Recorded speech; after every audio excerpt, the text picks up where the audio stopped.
33 worker का एक समूह रोजाना की तरह जमीन से 2300 फुट नीचे एक माइन पर काम करने गया। दोस्तों ये जिस माइन पर काम कर रहे थे उसकी गहराई दुनिया की दूसरी सबसे लंबी इमारत शंघाई टावर से भी ज्यादा थी। दोस्तों इस माइन में जाने का सिर्फ यही एक रास्ता था और बदकिस्मती से वापस आने का भी यही एक रास्ता था। इस दिन माइन के अंदर सारे काम रोजाना की तरह ही चल रहे थे दोस्तों, लेकिन फिर कुछ ऐसा हुआ जिसने इन वर्कर्स की जिंदगी पूरी तरह से बदल दी। दोस्तों ये दिन था 5 अगस्त 2010 का, जब चिली के एकाटामा रेगिस्तानों के बीचों बीच एक माइन पर कॉपर और गोल्ड की माइनिंग का काम चल रहा था। दोस्तों ये माइन सेंट जोस नाम से जानी जाती थी, जिसको एक प्राइवेट कंपनी ऑपरेट कर रही थी। माइन का बॉटम जमीन से 2300 फुट नीचे था, जहां तक जाने का रास्ता एक स्पाइरल ट्रैक था, जिसमें जीप की मदद से वर्कर्स और माइनर्स को रोजाना इसके बॉटम तक पहुंचाया जाता था। 120 साल पुरानी इस माइन में हर साल 30 से 40 वर्कर अपनी कीमती जानें खो बैठते थे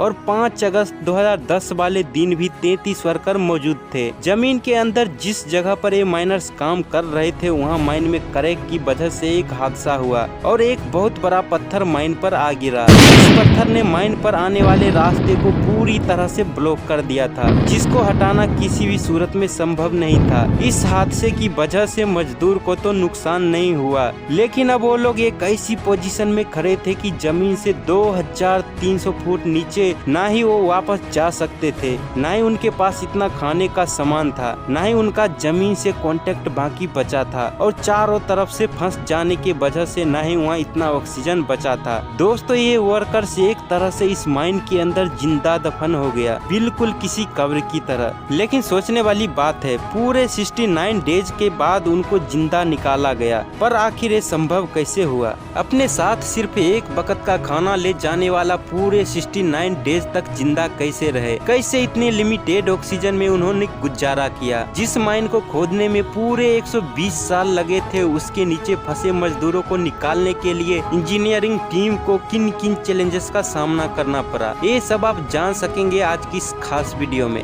चैलेंज नंबर 1, दोस्तों ये खतरनाक कोलैप्स दोपहर 2 बजे हुआ था और उसकी रेडिएशन इतनी ज्यादा थे कि न सिर्फ माइन की एंट्री पॉइंट से मिट्टी का धुआं निकला था, बल्कि उसने आसपास के इलाके को भी हिलाकर रख दिया था। ये खबर पूरे चिली में आग की तरफ फैल गया था। माइनिंग कंपनी ने फौरन इमरजेंसी अलर्ट जारी कर दिया। दोस्तों सबको यही फिक्र खाई हुई थी कि उनके प्यारे वर्कर जिंदा है या नहीं, लेकिन उसके लिए जरूरी था कि माइन के अंदर जाके देखा जाए। दोस्तों माइनिंग कंपनी का कहना था कि इस कोलैप्स की वजह से माइन काफी कमजोर हो चुकी है और उसके अंदर जाना खतरे से खाली नहीं है। इसी वजह से माइनिंग कंपनी ने रेस्क्यू ऑपरेशन करने से इनकार कर दिया। दोस्तों जैसे जैसे वक्त गुजरता जा रहा था वैसे वैसे माइन में फंसे वर्कर्स के बचने की उम्मीद ढलता जा रहा था, लेकिन वहीं एक रिटायर्ड माइनर जोस बेगा भी मौजूद था, जो उन फंसे हुए वर्कर्स में से एलेक्स नामी एक वर्कर का बाप था। अपने बेटे को किसी भी सूरत में बचाने के लिए जोस अपनी जान खतरे में डालने के लिए राजी हो गया। चैलेंज नंबर 2, जब रिटायर्ड माइनर जोस अपनी गाड़ी में माइन के अंदर प्रवेश हुआ तो वहाँ का सीन बिल्कुल ही अलग था। जोस का कहना था कि जगह जगह माइन में गहरे क्रैक्स पड़े हुए थे और अभी तक छोटे छोटे पत्थर गिरने का सिलसिला जारी था। जोस जानता था कि माइन बहुत कमजोर है और किसी भी वक्त उसको नुकसान पहुंचा सकती है, लेकिन फिर भी वो अंदर जाता रहा। थोड़ा आगे जाकर जोस ने जो देखा उसके लिए विश्वास करना मुश्किल था। उसका रास्ता एक मेगा स्टोन ने रोक दिया था।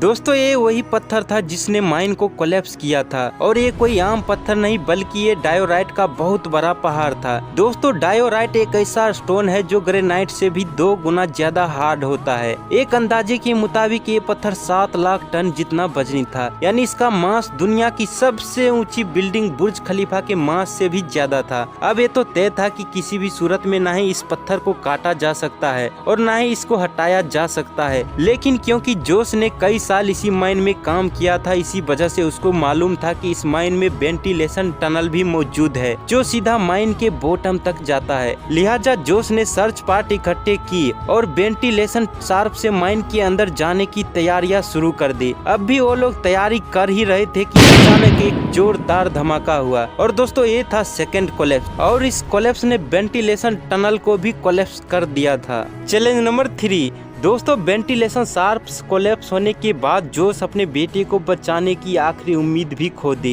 इंसानों की टीम का माइन के अंदर जाने का कोई विकल्प नहीं बचा था। पूरे 24 घंटे गुजर चुके थे और अब ये मामला इतना वायरल हो चुका था कि चिली गवर्नमेंट को मैदान में उतरना पड़ा, जिसके लिए चिली के माइनिंग मिनिस्टर लॉरेंस कोलबोन ने माइन का विजिट करने के बाद हाई स्पीड ड्रिलिंग रिग्स मंगवाया। दोस्तों ये मशीन वर्कर्स को बचाने का आखिरी उम्मीद था, लेकिन इनके नीचे फंसे वर्कर्स को कैसे ट्रेस किया जाएगा। ऑपरेशन हेड राहुल डगनिनो ने फैसला किया कि माइन के 3 हिस्सों में 6 इंच वाइड होल ड्रिल की जाएंगे और कैमरे के जरिए वहां फंसे वर्कर्स का पता लगाया जाएगा। दोस्तों लेकिन एक मसला और भी था। ऑपरेशन हेड ने बताया कि जमीन में मौजूद ठोस पत्थर ड्रिलिंग पाइप को अपनी लोकेशन से हटा देते हैं, जिसकी वजह से हम अपना टारगेट मिस कर सकते हैं। दोस्तों यानी 100 बातों का एक बात, इस ड्रिलिंग से वर्कर्स के ढूंढने का चांस सिर्फ 1% था। लेकिन दोस्तों इसके अलावे और कोई ऑप्शन नहीं था और जितना समय गुजरता जाएगा वर्कर्स के बचने का चांस बहुत ही कम होता जाएगा। इसी वजह से ड्रिलिंग का काम स्टार्ट कर दिया गया।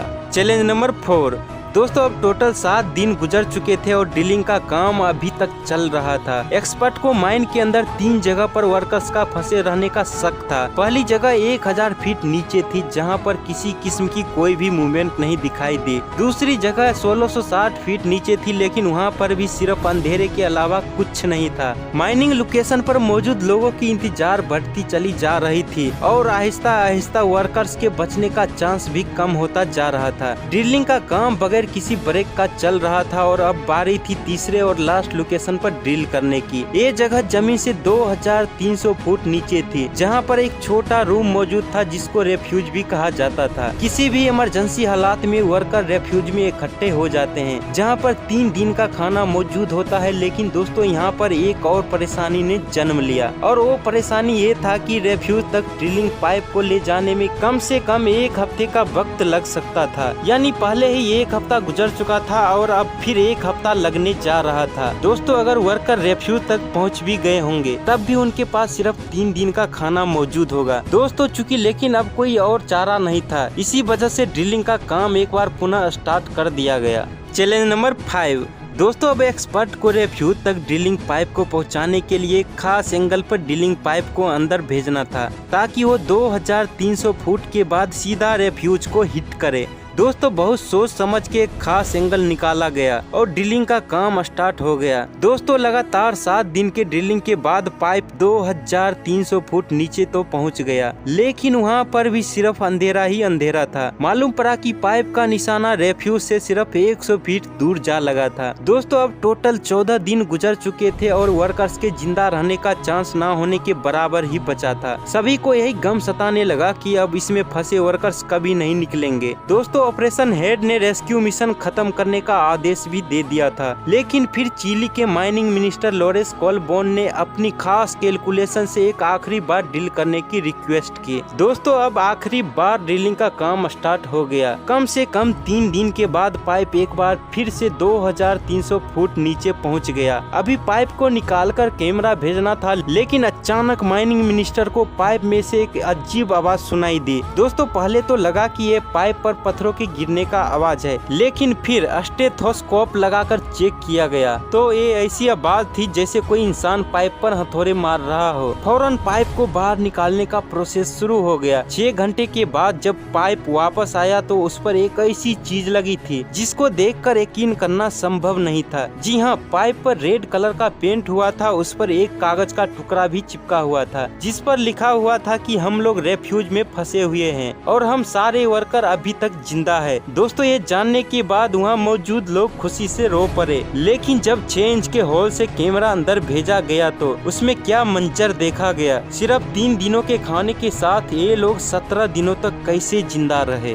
मजीद 52 डेज तक कैसे जिंदा रखा गया और 6 इंच के सुराग से रेस्क्यू करना संभव नहीं था, तो आखिर इसको पूरे 69 डेज के बाद कैसे बाहर निकाला गया। ये सभी कुछ जानेंगे वीडियो के अगली पार्ट में। दोस्तों आशा है इस वीडियो को भी आप सभी भरपूर प्यार देंगे। दोस्तों कमेंट जरूर करें कि वीडियो आपको कैसा लगा, और हाँ ऐसे ही इंटरेस्टिंग वीडियो देखने के लिए आप हमारे चैनल को सब्सक्राइब अवश्य करें और ऑल का ऑप्शन चुनें ताकि आपको मेरे वीडियो का अपडेट मिले सबसे पहले।